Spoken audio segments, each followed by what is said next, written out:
Une grand-mère modeste, debout à côté de son petit-fils de 8 ans, compte soigneusement des pièces pour payer les produits. Mais le caissier impatient commence à l'humilier devant tout le monde, lançant des mots cruels qui tranchent comme des lames.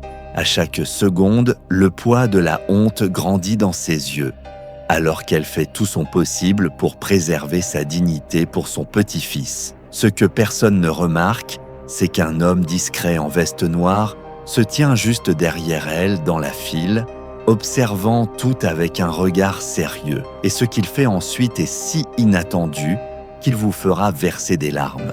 Avant de poursuivre cette histoire, dites-nous d'où vous regardez. Le soleil brillait fort, mais une légère brise adoucissait la chaleur lorsque Mary marchait avec Liam vers l'épicerie. Ses vêtements étaient modestes, usés par des années d'utilisation, mais toujours impeccables. La petite main confiante de Liam serrait fermement la sienne, ses yeux de 8 ans brillant de curiosité et d'innocence. Il regardait avec admiration les étagères remplies de produits qui arrivaient rarement chez eux. Mary examinait attentivement chaque étiquette, choisissant les produits comme si chaque décision était cruciale. Dans le panier, il n'y avait que l'essentiel. Un sac de riz, une boîte de lait et une miche de pain. Des choses simples qu'elle savait pouvoir se permettre. Pendant ce temps, Liam était attiré par un emballage coloré de bonbons et de biscuits. Son enthousiasme était évident. Lorsqu'il passait devant le rayon des biscuits, Mary ralentit. Ses yeux s'arrêtèrent sur un emballage familier. Une boîte de biscuits au chocolat avec une étiquette bleue et blanche. Sa poitrine se serra à cette vue. Des souvenirs d'Emily, sa fille, l'envahirent. Emily achetait toujours cette boîte pour Liam. Emily était morte 2 ans plus tôt, dans un accident de voiture soudain qui avait bouleversé la famille. Mary n'avait presque pas eu le temps de faire son deuil. Elle devait rester forte pour Liam. La promesse qu'elle avait faite à Emily résonnait encore dans sa tête chaque jour. Prendre soin de Liam et lui offrir autant de bonheur que possible, même si cela signifiait sacrifier son propre bien-être. « Mamie, c'est le même biscuit que maman achetait toujours pour moi. On peut le prendre ?» demanda Liam, ses yeux brillants d'un souvenir joyeux. Mary sentit une boule dans sa gorge. Quelque chose dans son regard rendait toutes ses difficultés supportables. Mais elle savait aussi que son budget était déjà à la limite. Après un instant d'hésitation, elle prit la boîte et la plaça délicatement dans le panier. La voix d'Emily semblait résonner dans sa tête, l'exhortant à garder le sourire de Liam, même si cela lui coûtait. « Bien sûr, mon chéri », dit-elle avec un sourire chaleureux, dissimulant son inquiétude intérieure. Le narrateur intervint avec empathie, comme un observateur silencieux. Mary était résistante. Elle avait perdu sa fille, fait face à des difficultés financières et s'était habituée à une vie plus simple. Mais elle ne laissait jamais Liam sentir le poids de son fardeau. Vivant avec une modeste pension et des ressources limitées, chaque course au magasin était un exercice d'équilibre. Nécessité contre désir, essentiel contre petite étincelle de joie. Mais quoi qu'il arrive, dire non au sourire confiant de Liam semblait impossible. Mary comptait les pièces dans sa poche alors qu'ils approchaient de la caisse, craignant secrètement qu'elles ne suffisent pas. Astérisque. Astérisque. Elle était prête à tout pour préserver le sourire de Liam, mais elle n'était pas préparée à ce qui allait se passer. Point, astérisque, astérisque. Marie s'approcha prudemment de la caisse, essayant de rester calme. Elle posa soigneusement ses quelques achats sur le tapis, tandis que Liam, excité, tenait la boîte de biscuits à 2 mains. « Ce sont les biscuits que maman achetait toujours pour moi », dit Liam en souriant, regardant Marie. Brad, le caissier, avait l'air fatigué et irrité. Il regarda Mary et son panier, et son expression changea lorsqu'il remarqua le petit sac de pièces qu'elle sortit de son sac. Il poussa un soupir exagéré, faisant comprendre à tous son impatience. « Des pièces, sérieusement ? Ce n'est pas une banque, madame », dit-il, croisant les bras. Sa voix était agacée, ce qui ne faisait qu'accroître l'inconfort de Mary. Visiblement mal à l'aise, Mary commença à compter les pièces avec des mains tremblantes. Liam regardait tour à tour sa grand-mère et le caissier, sentant la tension sans vraiment comprendre ce qui se passait. Brad continua ses remarques, indifférent à leur impact. « Vous ne pouviez pas compter ça à la maison avant de venir ici et de retarder tout le monde ?» dit-il, secouant la tête, jetant un regard à la file qui s'allongeait. « J'espère que vous êtes à l'aise, les gens, ça va prendre une éternité. » Des murmures s'élevèrent parmi les clients et Mary sentit son visage s'empourprer. Elle essaya d'accélérer, mais ses mains tremblaient encore plus sous la pression. « Désolée » murmura-t-elle, presque inaudible, continuant à compter. Brad rit sarcastiquement et lança une autre remarque cinglante. « Les excuses n'aideront pas, madame. Peut-être que la prochaine fois, vous prendrez une carte, comme les gens normaux. » Un homme dans la file tenta d'intervenir. « Eh, c'est excessif. Laissez-la payer à son rythme. » Brad répondit avec un sourire cynique. « Vous pouvez venir ici et compter ces pièces vous-même, mon pote. Moi, je vais essayer de faire avancer cette file. » Liam tira légèrement la manche de Mary, remarquant sa tension. « Tout va bien, mamie, ne sois pas triste, » chuchota-t-il doucement. Mary hocha simplement la tête, essayant de garder son calme tout en comptant les pièces restantes. Mary réalisa qu'il lui manquait des pièces pour payer tous les produits. Prenant une profonde inspiration, elle essaya de retenir ses larmes. Elle regarda Liam qui tenait toujours la boîte de biscuits. D'une voix tremblante, elle dit « Je pense que nous allons laisser les biscuits. Juste le reste, s'il vous plaît. » Liam, comprenant ce qui se passait, afficha un sourire forcé pour adoucir la situation. « C'est bon, mamie, je ne voulais pas vraiment les biscuits, » dit-il, sa petite voix pleine de tendresse. Le cœur de Mary se brisa. Les mots de Liam étaient une tentative de la protéger, mais elle savait ce que cela lui coûtait. Brad prit les biscuits avec dédain et les mit de côté. « Enfin, dit-il, roulant des yeux, peut-être que maintenant nous allons pouvoir terminer avec cette file. » Il regarda les clients derrière Mary et ajouta avec un sourire sarcastique « Merci pour votre patience, les gens. Tout le monde ne sait pas comment faire ses courses correctement. » Quelques rires étouffés lui répondirent, tandis que d'autres restaient silencieux, visiblement mal à l'aise. Puis Brad ajouta, comme s'il s'adressait à Mary, mais voulant que tout le monde entende, « Ce serait beaucoup plus simple pour tout le monde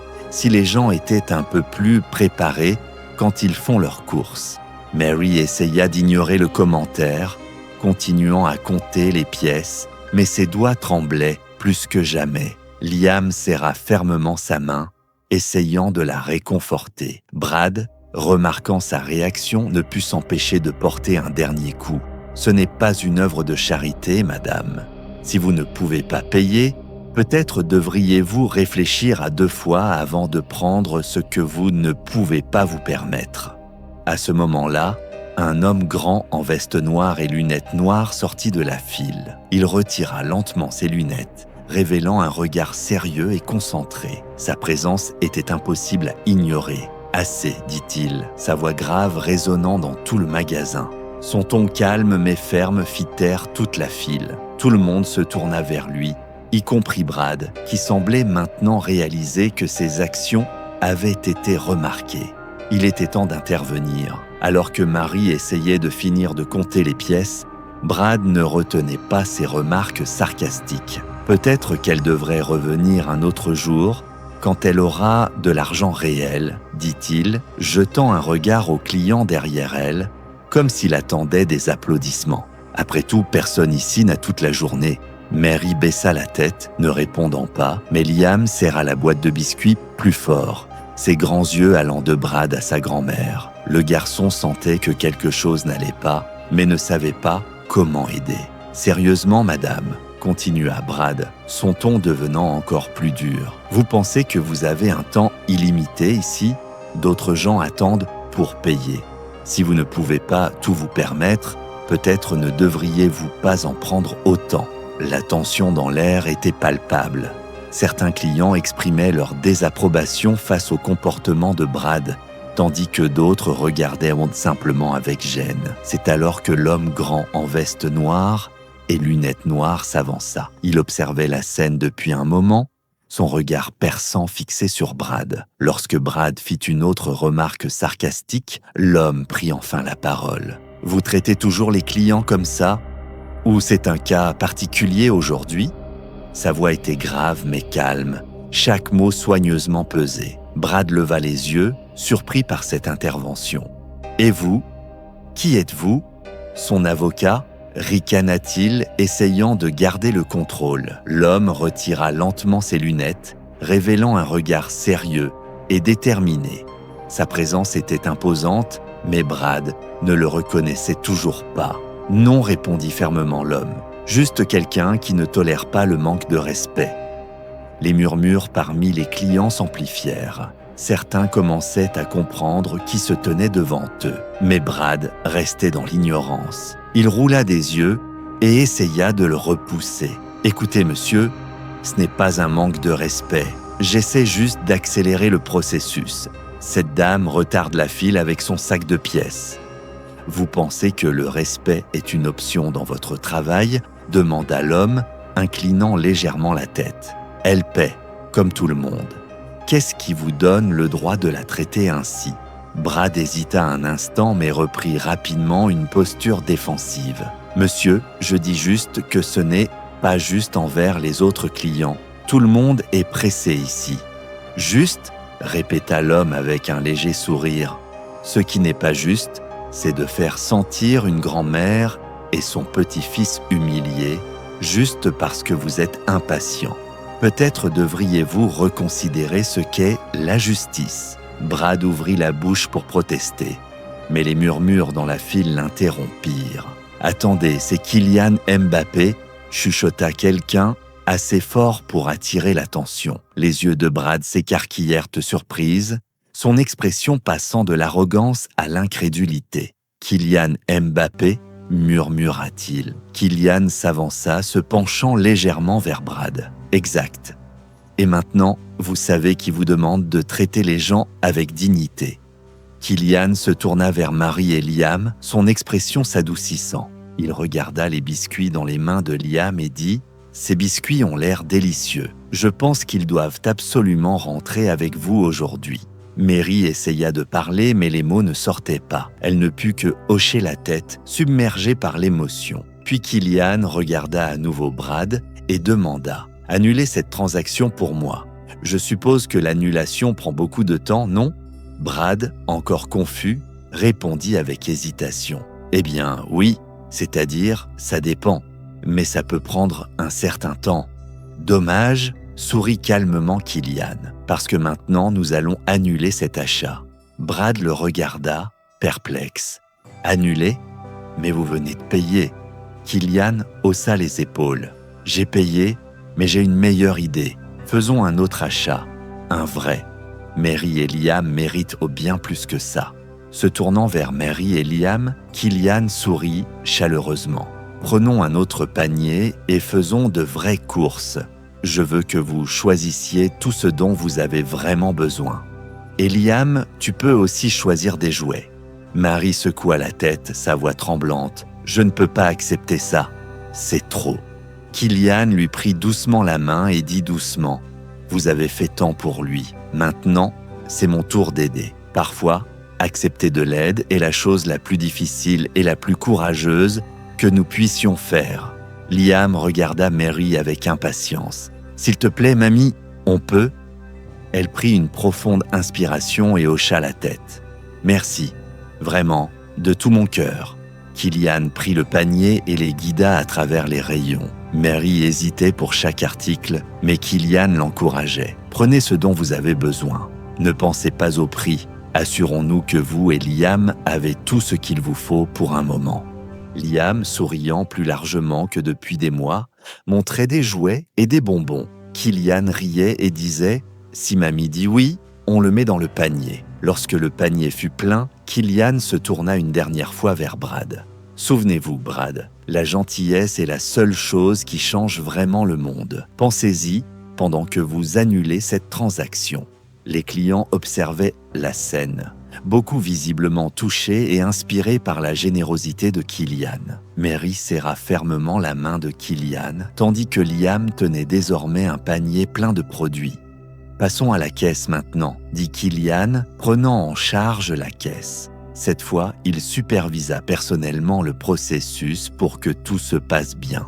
Kylian Mbappé accompagna Mary et Liam à la caisse, où les attendait un panier rempli de produits, de vêtements, de jouets et de tout le nécessaire. Liam, visiblement ravi, tenait une petite voiture jouet, la serrant prudemment comme s'il ne pouvait pas croire qu'elle était à lui. « Payons tout ça », dit calmement Kylian au caissier, qui était maintenant quelqu'un d'autre après que Brad eût été envoyé à l'arrière-boutique. Le nouveau caissier, visiblement ému par la scène, termina rapidement le paiement. Mary, les yeux encore brillants de larmes, tenait la main de Kylian, le regardant avec un mélange de gratitude et d'incrédulité. « C'est trop, Kylian. Je ne pourrai jamais te remercier assez pour ça. » Kylian la regarda chaleureusement et répondit « Ce n'est pas une question de remerciement, c'est aider quand on peut. Vous avez fait tant pour Liam. Maintenant, c'est mon tour de donner en retour. »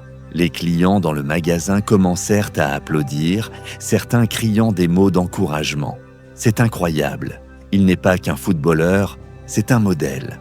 Bravo Kylian. » Une femme âgée s'approcha de Mary, lui prenant doucement la main. « Ma chère, vous méritez ça. » Quel beau geste de sa part. Prenez soin de ce garçon. Et souvenez-vous, vous n'êtes pas seul. Mary la remercia, encore émue, tandis que Liam regardait Kylian avec admiration. « Merci monsieur, vous êtes comme un vrai héros, » dit-il. Kylian s'accroupit à la hauteur de Liam, souriant, et répondit « Tu sais Liam, les vrais héros sont ceux qui prennent soin de ceux qu'ils aiment, comme ta grand-mère le fait pour toi chaque jour. » Alors que la scène se déroulait, Brad, qui observait de loin, trouva enfin le courage de s'approcher. Visiblement embarrassé et cherchant ses mots, il dit « Je suis désolé. Je n'aurais pas dû vous traiter comme ça. J'avais tort. » Kylian le regarda, mais sans jugement. D'un ton calme, il dit « Vous n'avez pas besoin de connaître l'histoire de quelqu'un pour le traiter avec respect. La gentillesse est un choix, Brad. Et nous avons tous le pouvoir de le faire. Utilisez ce moment pour devenir meilleur. » Brad baissa la tête, visiblement touché par ces mots, et retourna à l'arrière-boutique, se promettant silencieusement de changer son attitude. Dans les jours qui suivirent, Mary essayait encore de réaliser tout ce qui s'était passé. Elle et Liam étaient à la maison, rangeant les courses, lorsque le téléphone sonna. C'était un appel inattendu. « Allô » répondit Mary, sa voix légèrement tremblante. « Bonjour Mary, c'est Kylian », dit une voix reconnaissable. Mary faillit laisser tomber le téléphone. « Kylian, je ne m'attendais pas à ton appel. J'espère que tout va bien. J'appelle parce que je voulais te dire quelque chose. J'ai parlé à quelques personnes et nous avons décidé de faire plus pour toi et Liam. Je veux payer son éducation. Il aura toutes les meilleures opportunités que nous pourrons lui offrir. » Mary resta silencieuse un instant, essayant de digérer ce qu'elle venait d'entendre. « C'est incroyable. Je ne sais même pas comment te remercier. » « Pas besoin de remerciements, répondit chaleureusement Kylian. Continuez simplement d'être la merveilleuse grand-mère que vous êtes déjà. Pendant ce temps, l'histoire de Kylian et Mary s'était déjà répandue sur Internet. Un client avait filmé le moment où Kylian était intervenu dans le magasin et la vidéo était devenue virale. Des milliers de commentaires remplissaient les réseaux sociaux, porteurs d'espoir et d'inspiration. C'est l'exemple dont le monde a besoin. Kylian Mbappé est un ange sur terre. Ça me rappelle d'être plus gentil au quotidien. L'épicerie avait également subi des changements. Inspiré par l'impact de l'histoire, le gérant annonça de nouveaux programmes de formation pour les employés, axés sur l'empathie et le respect envers les clients. Brad, qui était au cœur de l'incident, se porta volontaire pour animer la formation, décidé à racheter ses erreurs. Il s'excuse à nouveau auprès de Mary, cette fois sincèrement. « Je ne savais pas ce que vous traversiez. Ce n'est pas une excuse, mais je veux que vous sachiez, Je travaille à devenir meilleure. » Mary accepta ses excuses, touchée par son humilité. Quelques semaines plus tard, Mary et Liam étaient au parc. Liam tenait un nouveau ballon de football qu'il avait choisi pendant leur course et courait joyeusement autour. Mary était assise sur un banc, le regardant avec un sourire de profonde satisfaction. Elle ressentait une paix qu'elle n'avait pas connue depuis des années. Alors qu'elle admirait Liam, une voiture noire s'arrêta non loin. Kilian en sortit, habillé de manière décontractée, avec une petite boîte à la main. « Bonjour Marie, j'ai pensé que ça vous plairait, à vous et à Liam, » dit-il, lui tendant la boîte. À l'intérieur se trouvaient des photos de Marie et Liam, souriant ce jour-là dans le magasin, encadrées, ainsi qu'un mot, pour vous rappeler que la gentillesse triomphe toujours. Mary l'étreignit, submergée par l'émotion. « Tu n'as pas juste changé nos vies, Kilian. Tu nous as donné de l'espoir. » Kilian sourit et répondit « Vous m'avez inspiré autant que, je l'espère, je vous ai inspiré. Restez aussi merveilleux. Si vous avez aimé cette histoire, nous en avons beaucoup d'autres qui réchaufferont votre cœur. Appuyez sur l'écran pour voir plus d'histoires d'espoir, de compassion et de résilience. »